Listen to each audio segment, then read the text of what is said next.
15 जून को भारत और चीन के बीच में जो खूनी संघर्ष हुआ, उसके बाद चीन ने सबके लिए भारत को जिम्मेदार ठहरा दिया। हालांकि ये अब सामने आ चुका है कि हमले की शुरुआत किसने की थी, कौन भारत की सीमा को कब्जाने की कोशिश कर रहा है।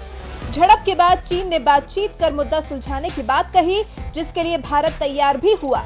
उसके बाद चीन अपनी सेना को वापस करने के लिए सहमत भी हुआ, लेकिन फिर हाल ही में जारी हुई सैटेलाइट पिक्चर्स ने साफ कर दिया है कि दोगले चीन ने अपनी सेना को वापस नहीं बुलाया, बल्कि अब छोटे छोटे समूहों में चीनी सेना और आगे बढ़ रही है।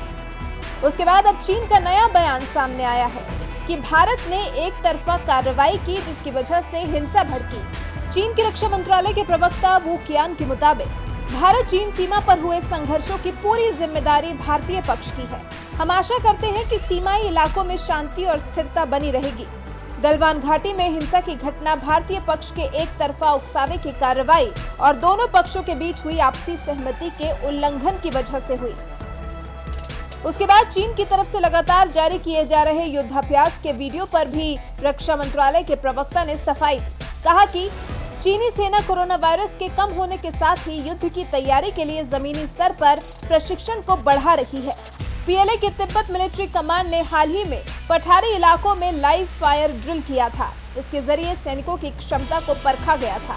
ये ड्रिल नियमित रूप से हो रही है, किसी अन्य देश के खिलाफ नहीं है।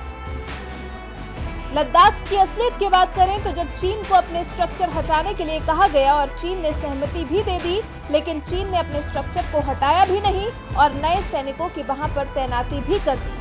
भारत ने जब इस पर सवाल किया तो निहत्थे भारतीय सैनिकों पर चीनी सैनिकों ने कील लगे डंडे, लोहे की छड़ों से हमला कर दिया, जिसमें भारत के 20 जवान शहीद हुए हैं।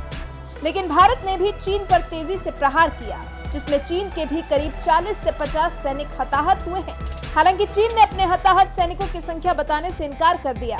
इस सब के बाद दोगला चीन उम्मीद कर रहा है कि भारत के हमले की शुरुआत वाली बात को दुनिया सच मान लेगी और उस चीन को सच्चा मान लेगी, जिसके कहने और करने में बहुत अंतर है।